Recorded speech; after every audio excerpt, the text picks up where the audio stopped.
फिर स्वर्ग पर एक बड़ा चिन्ह दिखाई दिया, अर्थात एक स्त्री जो सूर्य उड़े हुए थी, और चांद उसके पांवों तले था, और उसके सिर पर 12 तारों का मुकुट था। और वह गर्भवती हुई और चिल्लाती थी, क्योंकि प्रसव की पीड़ा उसे लगी थी, और वह बच्चा जनने की पीड़ा में थी। और एक और चिन्ह स्वर्ग पर दिखाई दिया, और देखो, एक बड़ा लाल अजगर था जिसके 7 सिर और 10 सींग थे, और उसके सिरों पर 7 राजमुकुट थे। और उसकी पूंछ ने आकाश के तारों की 1/3 को खींचकर पृथ्वी पर डाल दिया। और वह अजगर उस स्त्री से सामने जो जच्चा थी, खड़ा हुआ, कि जब वह बच्चा जने तो उसके बच्चे को निगल जाए। और वह बेटा जनी जो लोहे का दंड लिए हुए सब जातियों पर राज्य करने पर था, और उसका बच्चा एकाएक परमेश्वर के पास और उसके सिंहासन के पास उठाकर पहुंचा दिया गया। और वह स्त्री उस जंगल को भाग गई, जहां परमेश्वर की ओर से उसके लिए एक जगह तैयार की गई थी, कि वहां वह 1260 दिन तक पाली जाए। फिर स्वर्ग पर लड़ाई हुई, मीकाएल और उसके स्वर्गदूत अजगर से लड़ने को निकले, और अजगर और उसके दूत उससे लड़े, परंतु प्रबल न हुए, और स्वर्ग में उनके लिए फिर जगह न रही।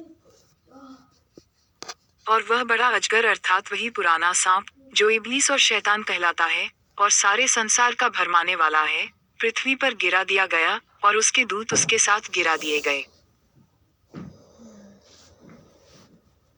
फिर मैंने स्वर्ग पर से यह बड़ा शब्द आते हुए सुना, कि अब हमारे परमेश्वर का उद्धार, और सामर्थ, और राज्य, और उसके मसीह का अधिकार प्रकट हुआ है, क्योंकि हमारे भाइयों पर दोष लगाने वाला, जो रात दिन हमारे परमेश्वर के सामने उन पर दोष लगाया करता था, गिरा दिया गया।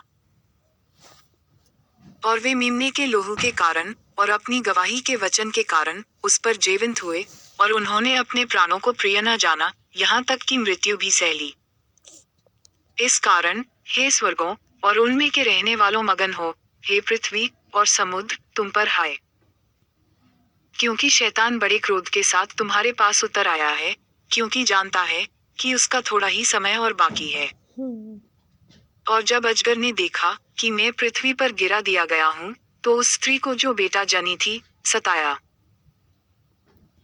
और उस स्त्री को बड़े उकाब के 2 पंख दिए गए, कि सांप के सामने से उड़कर जंगल में उस जगह पहुंच जाए, जहां वह एक समय, और समयों, और आधे समय तक पाली जाए।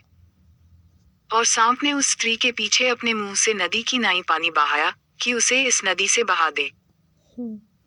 परंतु पृथ्वी ने उस स्त्री की सहायता की, और अपना मुंह खोलकर उस नदी को जो अजगर ने अपने मुंह से बहाई थी, पी लिया। और अजगर स्त्री पर क्रोधित हुआ, और उसकी शेष संतान से जो परमेश्वर की आज्ञाओं को मानते, और यीशु की गवाही देने पर स्थिर हैं, लड़ने को गया।